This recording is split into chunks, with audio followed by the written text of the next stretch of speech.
Okay, this is the beginning of a big trip. This is going to be a slightly longer vlog as well. I'm in YVR Airport in Vancouver. I was a Futurist here about 3 years ago. I'll put a link to that down in the description below. And always love coming here, nice and quiet, very orderly, great technology is used here.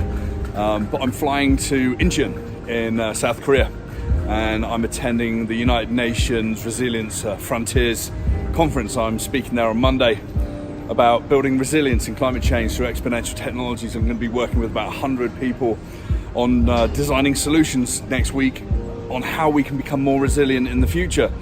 Biotechnology, artificial intelligence, the use of data, unmanned aerial vehicles, drones, and all sorts of technologies of how we can help change the world and really create resilience, because it's inevitable that climate change is here, that it's causing warming in the planet. So we're not going to be able to just remove all of the carbon out of the air and cool the planet down, certainly not very quickly. So how are we going to survive that? Some of the big solutions are coming. So I'm going to take you on a bit of a journey to Songdo and Incheon in South Korea, to Resilience Frontiers, and yeah, take you through a little bit of what's happening there. Okay, so here I am actually in an airport, just as I said, in YVR, heading to South Korea to talk about climate change resilience.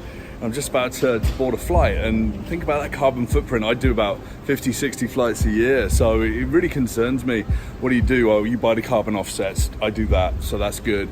But what else can we do? That's part of this resilience conversation, because the world's going to keep moving. One of the companies I want to just highlight is I've got some friends working for Carbon Engineering up in Squamish, British Columbia. They do carbon sequestration, so they take carbon out of the air, create pellets and put it into the ground. They also create CO2 to clean burning fuel as well. Their technology is incredible. They just raised about $68 million.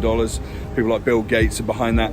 Interestingly enough, you've got companies like Occidental and Chevron that are also behind that as well. So the traditional fossil fuel companies and energy companies, as they like to call themselves, are really trying to get on board with this trend of trying to be better for the earth. I actually think that is part of the secret and sort of an inconvenient truth, as it were, that these people that have caused the calamity that we find today with global warming and climate change are going to be the people that are going to have to get us out of this mess as well.